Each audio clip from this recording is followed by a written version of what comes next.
வணக்கம் நண்பர்களே, welcome to my channel cocktail furious. இப்போ நம்ம பார்க்க போற வீடியோ IPL 2024 மேட்ச் 59 ரிவ்யூ தான். Gujarat Titans vs Chennai super Kings at Ahmedabad நடந்து முடிஞ்சிருச்சு. அண்ட் குஜராத் டைட்டன்ஸ் 35 ரன்ஸ் வித்தியாசத்துல மேட்சை வின் பண்ணி ஒரு ஷாக் தான் கொடுத்துருக்காங்க ஆக்சுவலா சிஎஸ்கேக்கு as well as for CSK fans. ஏன்னா நிறைய பேர் என்ன நினைச்சாங்கன்னா குஜராத் டைட்டன்ஸை ஈஸியா சிஎஸ்கே வின் பண்ணிடுவாங்க, அந்த 2 பாயிண்ட்ஸை ஈஸியா எடுத்துருவாங்கன்னு சொன்னாங்க. அண்ட் நிறைய பேரும் வந்து பாத்தீங்கன்னா குஜராத் டைட்டன்ஸ் வந்து ஒண்ணுமே இல்லாத டீம் அப்படின்ற மாதிரி சொல்லிட்டு இருந்தாங்க. பட் அதுக்கு எல்லாமே பதிலடி மாதிரி பயங்கரமா கொடுத்துட்டாங்க குஜராத் டைட்டன்ஸ். ஏன்னா தரமான பெர்ஃபார்மன்ஸ் போத் எல்லா ஆங்கிள்லயுமே, பேட்டிங், போலிங், ஃபீல்டிங் எல்லாத்துலயுமே ஆக்சுவலா கலக்கிட்டாங்க. எல்லா விதத்திலையும் அவுட் பிளே பண்ணிட்டாங்க சிஎஸ்கேன்றதான் நம்ம உண்மையா சொல்லியே ஆகணும். அண்ட் சிஎஸ்கே பொறுத்த வரைக்கும் பாத்தீங்கன்னா disappointing performance in their bowling and especially their fielding and catching ரொம்ப கொடூரமா இருந்தது. அண்ட் பேட்டிங்ல ஆஸ் யூஷுவல் அவங்க கிட்ட இருக்கிற அந்த டாப் ஆர்டர் ப்ராப்ளம் கண்டினியூ ஆகிட்டே இருக்கு. அது வந்து பாத்தீங்கன்னா அன்லஸ் அவங்க அதுல ஒரு முக்கியமான சேஞ்ச் பண்ணாத வரைக்கும் அவங்க அந்த என்ன சொல்றது அந்த இஷ்யூ வந்து பார்த்துட்டே தான் இருக்க போறாங்க. அதுல எந்த டவுட்டுமே கிடையாது.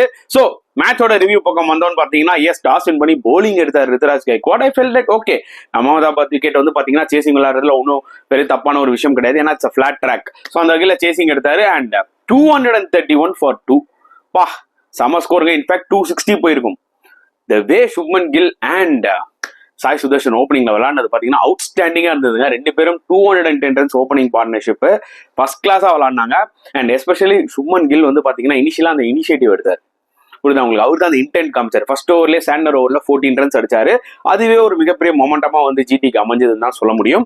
அண்ட் அதுக்கப்புறம் வந்து பாத்தீங்கன்னா ஸ்லோவா குரூப்குள்ள வந்தாங்க. சாய் சுதர்ஷன் இனிஷியலா கொஞ்சம் டைம் எடுத்துக்கிட்டாரு. பட் அதுக்கப்புறம் சூப்பரா விளையாடினாங்க. எஸ்பெஷலி 7 to 15 ஓவர்ஸ் அவங்க கிட்டத்தட்ட 130க்கு மேல அடிச்சிருக்காங்கன்னா பாத்துக்கோங்களேன்.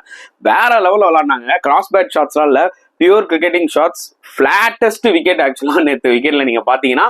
அண்ட் இன்னொரு பக்கம் சிஎஸ்கே போலர்ஸ் வாரி வாரி வணங்கிட்டு இருந்தாங்க தாங்க சொல்ல முடியும். அந்த same time catching and fielding ரொம்பவே மோசமா இருந்தது. அதை அவங்க ஒழுங்கா பண்ணியிருந்தாலே ஒரு 20 ரன் கம்மி பண்ணிருக்கலாம். பட் இந்த அதர் போலர்ஸ் எல்லாருமே போரா போனாங்க. we have to give credit to Shardul Thakur. End of the day 4 overs 24 run தான் கொடுத்தாரு. அண்ட் இன்னொரு பக்கம் வந்து பாத்தீங்கன்னா லைக் துஷார் தேஷ்பாண்டே நல்லா போட்டார். ஆக்சுவலா 4 overs 33 ரன்ஸ் 1 விக்கெட் அவர் டீசெண்டா போட்டார். மற்ற எல்லா போலர்ஸுமே அடி வாங்கினாங்க. பட் ரித்துராஜோட captainship bowling changes once again disappointing. ஏன்னா ஸ்பின்னர்ஸை அடிச்சிட்டாங்க. பட் ஸ்டில் உங்களோட கீ போலர்ஸ் யாரு? Jadeja and Santner. மிடில் அந்த 7 to 15 overs மிடில் இன்னும் கொஞ்சம் புஷ் பண்ணிருக்கலாம் ஸ்பின்னர்ஸ் எனக்கு தோணுச்சு. பட் அதுக்கு பதில் டேரல் மிச்சலுக்கு 4 overs அவர் கொடுத்தது தான் எனக்கு ரொம்ப ஆச்சரியமா ஆயிடுச்சு. ஸோ கிளியரா தெரியுது he is not trusting his own spinners. Jadeja மாதிரி சாண்ட்னர் மாதிரி வேர்ல்ட் கிளாஸ் ஸ்பின்னர்ஸ்லாம் முதல் 2 ஓவர் அடி வாங்க வாய்ப்புகள் நிறைய இருக்கு. But they can give a comeback. புரியுதா உங்களுக்கு? அட்லீஸ்ட் இன்னும் 2 over of spin, 1 over Santner 1 over Jadeja கொடுத்திருந்தா ஒரு டிஃபரன்ஸ் ஆயிருக்கும்ன்றதான் என்னோட ஒரு ஃபீல். பட் ஆனா அதை அவர் பண்ணல. அண்ட் ஜிடி பேட்ஸ்மேன்ஸும் செம்மையா விளையாண்டாங்க. இன்ஃபேக்ட் சாய் சுதர்ஷனும் கில்லும் செம்மையா விளையாடிட்டு இருந்தாங்க. 90s அப்போ 2 பேரும் கொஞ்சம் ஸ்லோ டவுன் ஆயிட்டாங்க. அது ஒரு அட்வான்டேஜா சிஎஸ்கேக்கு இருந்தது. அண்ட் லாஸ்ட் 5 overs 43 ரன்ஸ் தான் சிஎஸ்கே கொடுத்தாங்க. That's a great comeback. அதான் நான் சொன்ன மாதிரி கிட்டத்தட்ட அவங்க நான் நினைச்சா 260 265 அடிப்பாங்கன்னு. ஸோ இனி லாஸ்ட் 5 overs செம்மையா கம்பேக் ஆனாங்க ஆக்சுவலா சிஎஸ்கே. எந்த டவுட்டும் இல்லை. ஸோ 232 எனக்கு என்ன தோணுச்சுன்னா ஒரு சின்ன அவுட் சைட் சான்ஸ் சிஎஸ்கேக்கு இருக்கும். ஏன்னா packed with heavy batting line. புரியுதா உங்களுக்கு? ஆப்வியஸ்லி பத்திரானா இல்ல, ஃபிஸ் இல்ல, நம்ம வந்து பாத்தீங்கன்னா போலிங் வந்து கொஞ்சம் வீக்கா தான் இருக்கு சிஎஸ்கேக்கு. பட் அவங்க பேட்டிங் பொறுத்த வரைக்கும் they have a very long batting. So எனக்கு என்ன தோணுச்சுன்னா ஒரு வேற ஸ்லிம்மர் சான்ஸ் சிஎஸ்கேக்கு இருக்கும் இந்த மேட்ச் வின் பண்ணுற மாதிரி பார்க்கும்போது பாத்தீங்கன்னா ஸ்டார்டிங்லேயே டிசாஸ்டர். ஏன்னா இம்பாக்ட் பிளேயரா அஜிங்கர் ரஹானே பார்க்கும்போதே நம்மளுக்கு எல்லாருக்குமே ஒரு ஆச்சரியத்தை கொடுத்துச்சு. ஏன்னா இத்தனை மேட்சா வந்து பாத்தீங்கன்னா அஜிங்கர் ரஹானே போராதான் விளையாடிட்டு இருக்காரு. அவர்கிட்ட இன்டென்ட் கிடையாது, ஷாட்ஸ் விளையாட மாட்டேங்கிறாரு, டாட் பால்ஸ் விளையாடுறாரு. அண்ட் நிஜமாவே ஒரு T20 எப்படி விளையாடக்கூடாதோ அதை தான் ஆக்சுவலா அஜிங்கர் ரஹானே கிட்டத்தட்ட மேட்ச் 1ல இருந்து விளையாடிட்டு இருக்காரு. புரியுதா உங்களுக்கு? சோ டிஃப்ரெண்ட் ரஹானே நம்ம பாக்குறோம். லாஸ்ட் இயர் வந்து பாத்தீங்கன்னா ரஹானே 2.0 வேற லெவல்ல விளையாடினாரு. அதுக்கு வந்து அவருக்கு சல்யூட் இன்னி வரைக்கும் அடிப்போம். பட் இந்த வருஷம் கிளியரா தெரியுது அவர் டீமுக்காக விளையாடுறாரா இல்ல பர்சனலா விளையாடுறாரா இல்ல அடுத்த வருஷம் ஆக்ஷனுக்காக நம்ம வந்து கொஞ்சமாவது ரன்ஸ் தேத்தனா நம்ம வந்து அங்க வந்து ஆக்ஷன்ல சோல்ட் ஆகும் விளையாடுறாரான்ற மாதிரி எனக்கு தோணுது. ஏன்னா அந்த அளவுக்கு ஒரு ஃபீலை கொடுத்துட்டாரு அவர். புரியுதா உங்களுக்கு? ஏன்னா 232 டார்கெட் வச்சுட்டு முதல் பால் அவர் வெல்லிஃப்ட் விடும் போதே எனக்கு என்ன தோணுச்சுன்னா he is not in the right frame of mind. அதுக்கப்புறம் சரி அட்டாக் பண்ணுவாரான்னு பார்த்தா ஒன்ஸ் அகைன் அவர்கிட்ட வந்து பாத்தீங்கன்னா அந்த டெட் பேட், அதாவது சிங்கிள் கூட எடுக்க முடியாத ஒரு தருணம் அவர் விளையாடும் போது பாத்தீங்கன்னா. அதுக்கப்புறம் ஒரு ரன் அவுட் தேவையில்லாம ரச்சின் ரவீந்திராது. அண்ட் அதுக்கப்புறம் அடுத்த ஓவரே வந்து பாத்தீங்கன்னா இவரும் அவுட் ஆயிட்டாரு பால்ஸை வேஸ்ட் பண்ணிட்டு. இந்த சீசன் ஃபுல்லாவே ரஹானே வந்து பாத்தீங்கன்னா என்ன பண்றாருன்னா பால்ஸை ஃபுல்லா ஆல்மோஸ்ட் வேஸ்ட் பண்ணிடுறாரு பவர் பிளேல அண்ட் அவுட் ஆயிட்டு போயிடுறாரு. அதுதான் பிரச்சனை. ரித்துராஜ் கைக்வாட் கொஞ்சம் சம்டைம்ஸ் பால்ஸ் எடுத்துப்பாரு, ஆனா நல்லா பினிஷ் பண்ணுவார். இதுதான் டிஃபரன்ஸ் 2 பேருக்குமே. ஸோ ஒன்ஸ் அகைன் ஹேம்பர் ஆயிடுச்சு ரஹானேயோட பெர்ஃபார்மன்ஸ்னால. அதுவும் ஒரு அவுட் ஆன விதமும் வந்து பாத்தீங்கன்னா லைக் ஏதோ தூக்கி அடிச்சு அவுட் ஆயிருந்தாலும் பரவாயில்ல, அதுவும் அதுவும் தொசுக போய் தான் கடைசியில் அவுட் ஆனாரு. ஸோ அவரு ஒரு மிகப்பெரிய ஒரு தானா ஒரு முள்ளா வந்து நிக்கிறாரு ஆக்சுவலா சிஎஸ்கேக்கு. அன்லஸ் அதை அவங்க மாத்தாத வரைக்கும் டெஃபினட்டா they are going to suffer, அதுல எந்த டவுட்டுமே கிடையாது. அண்ட் ஒரு ஸ்டேஜ்ல வந்து பாத்தீங்கன்னா ரன் அவுட் ருத்ராஜும் அவுட் ஆயிட்டாரு. 3 overs 10 for 3 அப்பவே முடிஞ்சு போச்சுங்க. அப்பவே நம்மளுக்கு தெரியும் 232 டார்கெட்லாம் இதுல இருந்து இனிமேட் அடிக்க முடியாது. Even though Daryl Mitchell and Moeen Ali ஃபென்டாஸ்டிக்கா விளாட்னாலும் ஸ்டில் ரிக்வயர்ட் ரேட் எங்கேயோ இருந்தது. அண்ட் மிச்சலுக்கு ஒரு லிமிடேஷன்ஸ் இருக்கு. அவரால் முடிஞ்ச வரைக்கும் அவர் விளாட்னாரு. 33 balls ஏதோ 66 63 தான் அடிச்சாரு, நல்ல இன்னிங்ஸ். அண்ட் மோயின் அலியும் 56 அடிச்சாரு. அவங்களுக்குன்னு ஒரு லிமிடேஷன்ஸ் இருக்கு. ஆன் த ஆர் கரெக்டா அவங்களோட பேட்டுக்கோ ஸ்லாட்ல வந்து அடிப்பாங்க, பட் இம்ப்ரவைஸ் பண்ண மாட்டாங்க. லைக் ஒரு ஸ்வீப் ஷாட்டோ ஒரு லேப் ஷாட்டோ அந்த மாதிரி ஷாட்ஸ் அவங்க கிட்ட எதுவும் கிடையாது.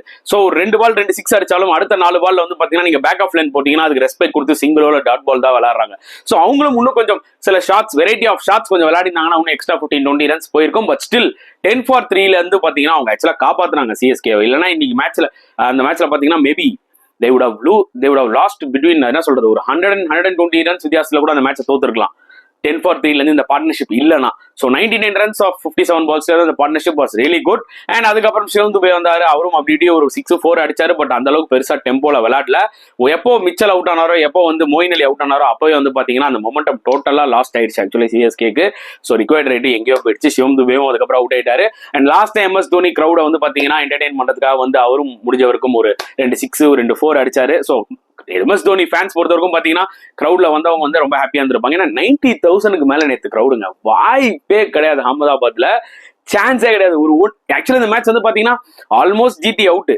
ஸோ எல்லாமே almost MS Dhoni fans MS தோனியை பார்க்கணுன்றதுக்காக தான் அத்தனை பேரும் வந்தாங்க. கண்டிப்பா வந்தவங்களுக்கு ஒரு ட்ரீட் தான். ஏன்னா அவர் வந்து பாத்தீங்கன்னா ஒரு 6 2 4 அடிச்சுட்டு போயிட்டாரு. But end of the day சிஎஸ்கேக்கு கவலைப்பட வேண்டியது நிறைய இருக்குங்க. 35 ரன் வித்தியாசத்துல தோத்துட்டாங்க. Thanks to MS Dhoni last of few runs அடிச்சாரு, இல்லைனா 50 ரன்ஸ்க்கு மேல தோத்துருப்பாங்க. And disappointing performance from CSK. இந்த சீசன் ஃபுல்லாவே கொஞ்சம் அப்படிதான் விளையாடிட்டு இருக்காங்க, very inconsistent. And Ruturaj Gaikwad as கேப்டனாவும் ஒரு மேட்ச்லயே வந்து பாத்தீங்கன்னா லைக் அந்த ஒரு மிஸ்டேக்ஸ் பண்ணிக்கிட்டே தான் இருக்காரு. நான் ஒண்ணு சொல்லுவேன், நிறைய பேர் ஒரு கும்பல் ஒன்று இருக்கு எப்படி சுத்திட்டு இருக்காங்கன்னு பாத்தீங்கன்னா, ஒரு சிஎஸ்கே ரிவ்யூன்னு உள்ள போயிட்டாலே என்ன ரிவ்யூல பேசுறாங்கன்னே தெரியாம ஸ்ட்ரைட்டா போயிட்டு வின் பண்ணா தோனி, தோத்துட்டா ருத்ராஜா அப்படின்னு ஒரு ஸ்டாண்டர்டான கமெண்ட்டை போட்டு போயிடுவாங்க. ஆனா ரிவ்யூ ஃபுல்லா பார்க்க மாட்டாங்க. புரியுதா உங்களுக்கு? ஆனா நான் என்னைக்குமே கிரெடிட் ருத்ராஜுக்கும் கொடுப்பேன். அதே மாதிரி த சேம் டைம் கிரிட்டிசிசமும் ருத்ராஜா பண்ணுவேன். ஏன்னா அவர் தான் கேப்டன். ஒரு விஷயம் நல்லா புரிஞ்சுக்கோங்க, it's not only about captain, எல்லாரோட டிசிஷனும் இதுல இருக்கு. எம்எஸ் தோனியும் கண்டிப்பா இதை வந்து சில விஷயங்கள்ல இன்வால்வ் ஆயிருப்பாரு, ஃபிலிமிங் மேஜரா இன்வால்வ் ஆயிருப்பாரு. So it's team combination. Rahane விளாடுறதா இருக்கட்டும், பிளேயிங் 11 விளாடுறதா இருக்கட்டும், ஓகேங்களா? பட் ஸ்டில் ஆஸ் அ கேப்டனா ருத்ராஜ் கெய்க்வாட் அங்க ஃபீல்டுல ஸ்பின்னர்ஸை யூஸ் பண்றது அவரோட டிசிஷனா தான் இருக்கும். அதை தான் அவர் பண்ண மாட்டேங்கிறாரு. டிபிக்கல் சிஎஸ்கே இன்னைக்குமே பாத்தீங்கன்னா ஸ்பின்னர்ஸ் வச்சு தான் ஜெயிப்பாங்க. இவர் வந்து அன்லைக் சிஎஸ்கேவா இவர் ஃபாஸ்ட் பவுலர்ஸ் ரொம்ப நம்பி கடைசியில ரன்ஸை பயங்கரமா லீக் பண்றாருன்னு தான் உண்மையா சொல்லி ஆகணும். டேரல் மிச்சலுக்கு 4 ஓவர் கொடுத்தவருக்கு வந்து பாத்தீங்கன்னா 2 ஓவர் இந்த ஒரு எக்ஸ்பீரியன்ஸ் ஸ்பின்னர்ஸ்க்கு கொடுக்காதது வந்து பாத்தீங்கன்னா எனக்கு ரொம்ப ஷாக்கிங்கா இருந்துச்சு. அண்ட் ஜிடியோட போலிங் கண்டிப்பா பாராட்டி ஆகணுங்க. போலிங் அண்ட் ஃபீல்டிங் ரெண்டுமே தரமா இருந்ததுங்க, சான்ஸே கிடையாது. எஸ்பெஷலி அவங்க நியூ பால் போலிங் உமேஷ் யாதவும் சந்தீப் வாரியரும் பாத்தீங்கன்னா வேற லெவல்ல போட்டாங்க. ஜென்ரலா உமேஷ் யாதவ் வாரி வழங்குவார், ஆனா இந்த மேட்ச்ல சூப்பரா போட்டாரு. அவங்க 2 பேர் தான் பேஸே செட் பண்ணி கொடுத்தாங்க ஆக்சுவலா குஜராத் டைட்டன்ஸ்க்கு. அண்ட் அதுக்கப்புறம் மோஹித் சர்மா கம்பேக் கேம் கிட்டத்தட்ட 5-6 மேட்சா சம்மடி வாங்கிட்டு இருக்காரு. அண்ட் இந்த மேட்ச் கரெக்டா அவருக்கு சூட் ஆச்சு. ஏன்னா சிஎஸ்கே ஜென்ரலா போலர்ஸை ஒரு பிளானோட அட்டாக் பண்ண மாட்டாங்க, அவங்க ஆர்க்ல இருந்து அடிப்பாங்க. ஸோ அது ஒரு மிகப்பெரிய அட்வான்டேஜா மோஹித் சர்மாக்கு வந்து அமைஞ்சது. அண்ட் ஸ்லோ டெலிவரிஸ் ஜென்ரலாவே தணருவாங்க. அதுக்கேற்ற மாதிரி போட்டு 3 விக்கெட் எடுத்தாரு. Match winning performance.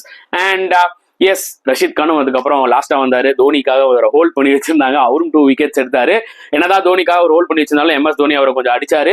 But at the same time end of the day மேட்சை கம்ஃபர்டபுளா ஜிடி வின் பண்ணிட்டாங்க. ஸோ அவங்களுக்கு ஒரு மிகப்பெரிய ஒரு congratulations and huge setback for CSK. இப்போ 2 மேட்ச்ல 2 வின் பண்ணி ஆகணும். Rajasthan Royals it's not going to be easy, RCB it's not going to be easy. And RCB fans எல்லாருக்குமே ஒரு மிகப்பெரிய ஹாப்பினஸ். ஏன்னு கேட்டீங்கன்னா, எஸ், சிஎஸ்கே தோத்தாதான் அவங்களுக்கு சில வாய்ப்புகள் இருக்கும். ஸோ இந்த டோர்னமெண்ட் இன்னும் ஓப்பன் ஆகிட்டே இருக்குன்னு தான் சொல்ல முடியும். Exciting times around the corner, அதுல எந்த டவுட்டுமே கிடையாது. இப்போ நம்ம வாட்ச் செக்ஷனுக்குள்ள போலாம் வாங்க. So get the batsman of the match, batsmens of the match தான் நம்ம கொடுக்கணும். ஆப்வியஸ்லி கில் அண்ட் சாய் சுதர்ஷன் என்னமா விளாட்னாங்க, சான்ஸே கிடையாது. 210 ஓப்பனிங் பார்ட்னர்ஷிப், 2 பேருமே செஞ்சுரி. ஒரு தமிழ்நாடு பையன் சாய் சுதர்ஷன் இவ்வளவு கன்சிஸ்டன்டா விளையாடுறத பார்க்கும்போது ரொம்ப ஹாப்பியா இருக்கு. அண்ட் சுமன் கில் ஃபார்முக்கு வரதும் பார்க்கும்போது ரொம்ப ஹாப்பியா இருக்கு. ஏன்னா at very very poor series as of now. But இந்த மேட்ச்ல அவரோட கிளாஸை காமிச்சிட்டாரு. பிச்சும் அதுக்கேற்ற மாதிரி செம ஃபிளாட்டா அவருக்கு அமைஞ்சது. சூப்பரா விளையாடுனாரு தான் சொல்ல முடியும். ஸோ கெத்து பேட்ஸ்மேன்ஸ் ஆஃப் த மேட்ச் கண்டிப்பா நம்ம வந்து பாத்தீங்கன்னா கில்லுக்கும் சுதர்ஷனுக்கும் தான் தரணும். கெத்து போலர் ஆஃப் த மேட்ச், இதுவும் கெத்து போலர்ஸ் சொல்லாங்க. Yes, Mohit Sharma was a key bowler. அதுல எந்த டவுட்டுமே இல்லை. பட் டெஃபினட்டா அவங்க நியூ பால் போலிங்க்கும் நான் கிரெடிட் கொடுப்பேன். ஸோ ஜிடி போலர்ஸ்க்கு தான் வந்து பாத்தீங்கன்னா நம்ம கெத்து bowler of the match award கொடுத்தே ஆகணும். ஆல்ரவுண்டர் ஆஃப் த மேட்ச் இந்த மேட்ச்ல பெருசா இல்ல, அந்த அவார்டை நம்ம தூக்கி ஓரமா வச்சுட்டு ultimate fielder of the match, ultimate fielder of the மேட்சுக்கு பதில் அல்டிமேட் ஃபீல்டிங் டீம்னு நம்ம கொடுக்கலாம். எனக்கு தெரிஞ்சு ஜிடி ஃபென்டாஸ்டிக்கா பண்ணாங்க. அவங்க மிஸ்ஃபீல் பண்ணி நான் பார்க்கவே இல்லைங்க. கேச்சிங்கா இருக்கட்டும், அந்த என்ன சொல்றது, ரஷீத் கான் ஒரு கேட்ச் பிடிச்சாரு பாத்தீங்களா, செம கேட்ச் அது. ஆக்சுவலி கேம் சேஞ்சிங் பாயிண்ட் அதுதான் ரித்ராஜோட கேட்ச். அதுக்கப்புறம் டேவிட் மில்லர் ஸ்டார்டிங்ல ரன் அவுட் பண்ணாரு பாத்தீங்களா, அதுக்கப்புறம் அந்த பக்கம் 150 ஒரு டேவ் கேட்ச் எடுத்தாரு பாத்தீங்களா, அது எல்லாமே செம எஃபர்ட்டுங்க. கிரவுண்ட் ஃபீல்டிங்கும் வேற லெவல்ல இருந்துச்சு. ஸோ அல்டிமேட் ஃபீல்டிங் டீம் வந்து பாத்தீங்கன்னா குஜராத் டைட்டன்ஸ் தான். ஸோ த சொதப்பல் ஆஃப் த மேட்ச் எனக்கு தெரிஞ்சு கேட்டீங்கன்னா டெஃபினட்டா சிஎஸ்கேவோட ஃபீல்டிங் அண்ட் கேச்சிங். போலிங் போறதாங்க இருந்தது, தட் வாஸ் எக்ஸ்பெக்டட். பட் டெஃபினட்டா அவங்களோட ஃபீல்டிங் அண்ட் கேச்சிங் ரொம்ப மட்டமா இருந்துச்சு. அண்ட் செகண்ட்லி கண்டிப்பா நான் அஜிங்கர் ரஹானேயோட பேட்டிங்கை சொல்லுவேன். ஏன்னா இவ்வளவு பெரிய டார்கெட்ல என்னைக்குமே அந்த ஒரு மொமெண்டம் ஸ்டார்டிங்லேயே நீங்க போயிட்டு பால ஒரு 5 பாலை சாப்பிட்டுட்டு ஒரு ரன் அவுட்டும் பண்ணிட்டு நீங்களும் அவுட் ஆயிட்டு போனீங்கன்னா அப்பவே கேம் நீங்க ஆல்மோஸ்ட் சொதப்பிட்டீங்கன்னு அர்த்தம். ஸோ இது 2 விஷயம் தான் சொதப்பல் ஆஃப் த மேட்ச்னு எனக்கு ஃபீல் ஆகுது. Turning point of the match இப்பே சொல்றதால தெரிஞ்சுக்கோங்க. என்னதான் சிஎஸ்கே போலர்ஸ் ஓவரா போட்டாலும் 232 ஐ தாட் டெஃபினெட்லி அவங்க பேட்டிங் லைனப்ல கண்டிப்பா சேஸ் பண்ணலாம் தோணுச்சு. பட் அந்த மொமெண்டம் ஸ்டார்டிங்ல இருந்து ரொம்ப ரொம்ப கீ. அண்ட் அதுதான் பாத்தீங்கன்னா ரச்சின் ரவீந்திராவோட ரன் அவுட் ரொம்ப எல்லாமே கேமே சேஞ்ச் ஆயிடுச்சு. ஏன்னா அவர் நின்று தான் கொஞ்சம் ரன் ஸ்கோர் பண்ணிருப்பாரு. அந்த இனிஷியலா அந்த ஒரு ரன் அவுட் வந்து பாத்தீங்கன்னா மிகப்பெரிய செட் பேக் ஆயிடுச்சு சிஎஸ்கே. என்ன பொறுத்தவரைக்கும் அது ஒரு turning point of the match தான். Okay guys, I think award செக்ஷன்லாம் பார்த்திருப்பீங்க. உங்களுக்கு பிடிச்சிருக்கும்னு நினைக்கிறேன். மறக்காம உங்க கருத்துக்களை கமெண்ட் செக்ஷன்ல போட்டுருங்க. அண்ட் இந்த வீடியோ பிடிச்சிருந்தா லைக் பண்ணுங்க, ஷேர் பண்ணுங்க, முடிஞ்சா சப்ஸ்கிரைப் பண்ணுங்க. ஸோ நெக்ஸ்ட் வீடியோல பார்க்கலாம் ஃப்ரெண்ட்ஸ். அண்டில் தென் பாய்.